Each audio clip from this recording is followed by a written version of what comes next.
Good morning. General update, probably won't cause offence, and I will get this done this week, my door card.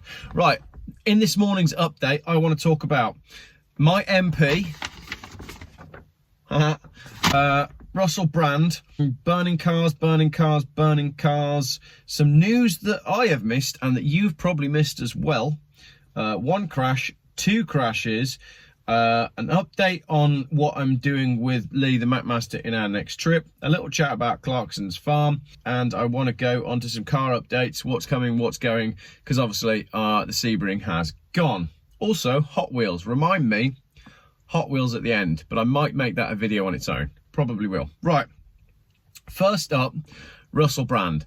When I was sat down with Lee the other day, we spent quite a lot of time off camera just talking about being YouTubers in general. Sun's going to go down while I do this video. Hasn't done that for a while. And I'm wearing my winter hat. Get on with it, Geoff. So we sat down and we're talking about how we work out how far to go with our videos, and particularly with my channel, what I think I can get away with and what we can't. And one of the things that Lee said was, how does Russell Brand get away with it? He's obviously getting up the noses of the people in charge of the world, and why haven't they come for him yet? 2 days later, after having that conversation, which annoyingly we didn't film, Russell Brand is, well, they're trying to take him down, basically. There's an epic smear campaign going on. It's odd that these people have waited 10 years to speak out against Russell Brand, especially considering we've had the whole Me Too movement. We've done so much in the last decade with people coming out in public and saying about the bad stuff that celebrities have done. I feel like we've created a safe space where people could have come forward and said things, which leads me to believe that it's kind of convenient that people are only saying things now that he's really getting up the nose of the establishment. So what do you think?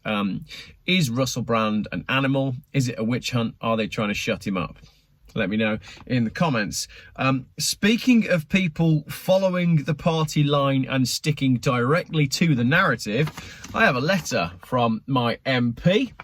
I wrote and said, can you guarantee me that there will be no lockdowns this winter?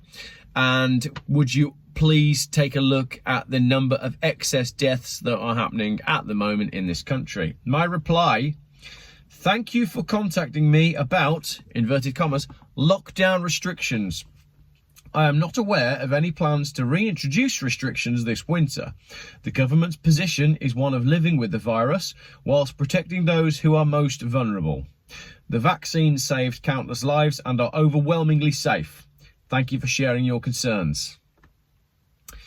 Quite simply towing the party line when we know that much of that is, well, let's look at it this way. I'm not aware of any plans to reintroduce restrictions this winter. The government's position is one of living with the virus, but what about if it's a new virus? And as I've noted in my notes here, that flies in the face of the various roles that are being advertised nationwide to oversee a new rollout of something that rhymes with Maxine. Why are they launching a new Maxine rollout program if there's no plans for a new virus? Secondly, bits of news that you may or not have seen. There was a hybrid Land Rover Discovery that caught fire in Kent. Here it is.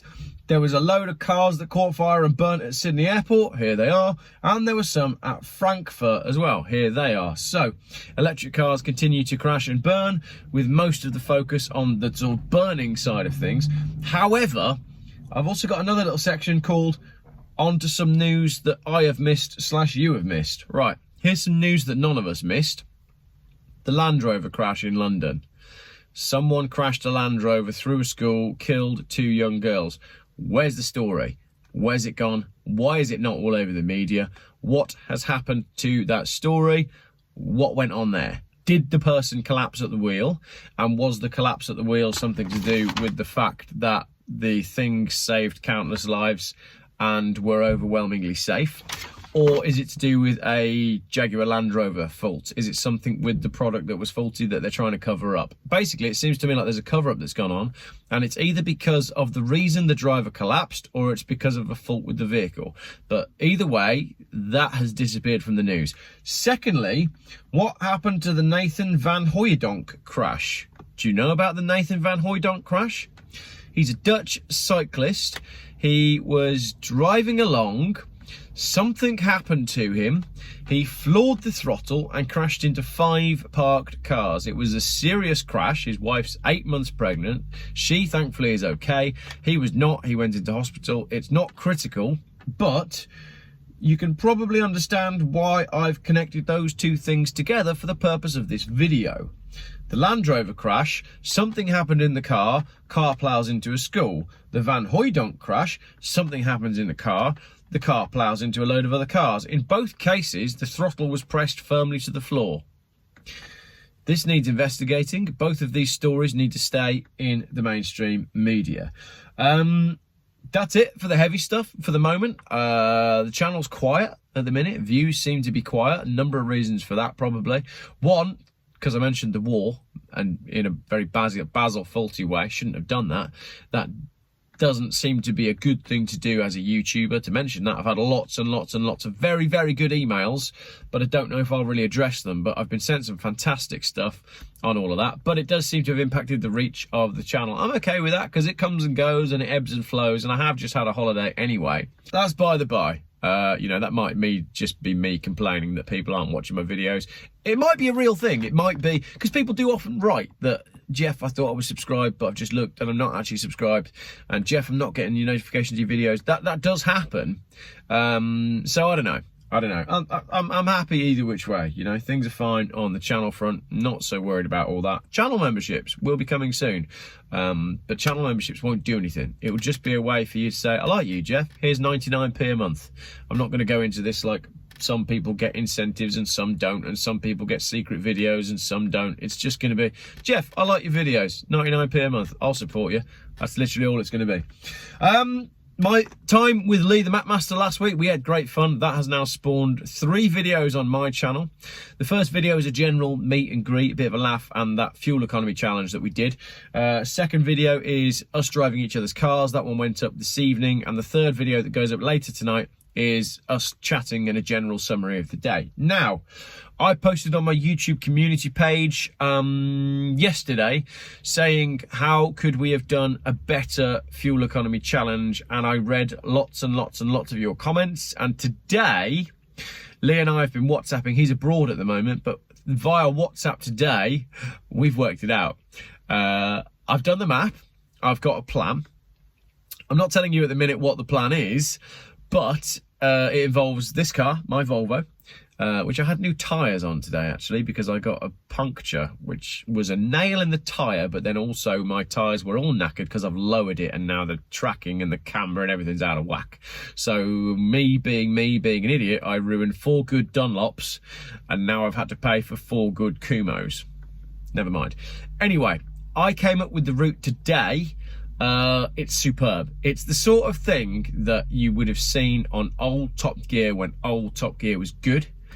That is the length and breadth of the challenge. It's gonna span, I'm not gonna say too much, but it's gonna span 3 days, which means for a Geoff video, it'll be an hour long, and then Lee's edit will probably take a week for you to watch. So that's coming up soon. That's exciting. And also, like, we're not messing around here. We're literally talking about doing it in 3 weeks' time. So that's really super exciting. The last thing on my notes here, before we get into cars, Clarksons Farm. We went down to Clarksons Farm on Friday. We hadn't had a great week as a family, and I just felt that we all needed some time together on Friday, so we bummed the kids out of school and had a nice day out. We went down to the Cotswolds, went to Bourton-on-the-Water, and hopefully no one in the school administration team watches my videos because I said that the kids had belly aches, which was kind of true, to be fair. Anyway, I had a lovely day in Bourton-on-the-Water, and then my wife said, why don't we go across to Clarksons Farm? And I hadn't really thought of that. And the reason I hadn't thought of it is because I'd been twice before and we totally failed at getting into Clarksons Farm the previous 2 times. Too busy, we turned around and left. Anyway, on Friday, we had the nicest time ever. It was nice and quiet. We had a beer. The view was fantastic. The light was perfect. The beer was good. And it was just a great time. Clarksons sausage, very, very good. So I've had a taste of Clarksons sausage and it was excellent. Cars, the Chrysler Sebring has gone, and I have done a deal on the BMW Alpina. That is going on Friday, and I've got a car coming in as part of a part exchange swapsy deal, and it's something very cool that you will definitely like. The last one here is my bag, but I'm not going to cover that in this video because this video is already 10 minutes long, and I didn't mean for this video to be so long. So we'll deal with my bag, and we'll deal with Hot Wheels as separate videos. So there we go. What do you think in the comments, please? Russell Brand, the letter from my MP saying there will be no lockdowns, despite the fact that they're currently recruiting for vaccine rollout experts to oversee the rollout of a new vaccine. Burning cars in Kent, Sydney and Frankfurt, and the 2 crashes that are not in the media but should be in the media. What's going on with people collapsing at the wheel and flooring the throttle? You tell me in the comments, because I learn more from the YouTube comments than anything else, actually, because it gives you a really good look on the wider picture of what's going on in the world when people comment from all around. So if you have anything to add to these things, let me know. Thanks for watching.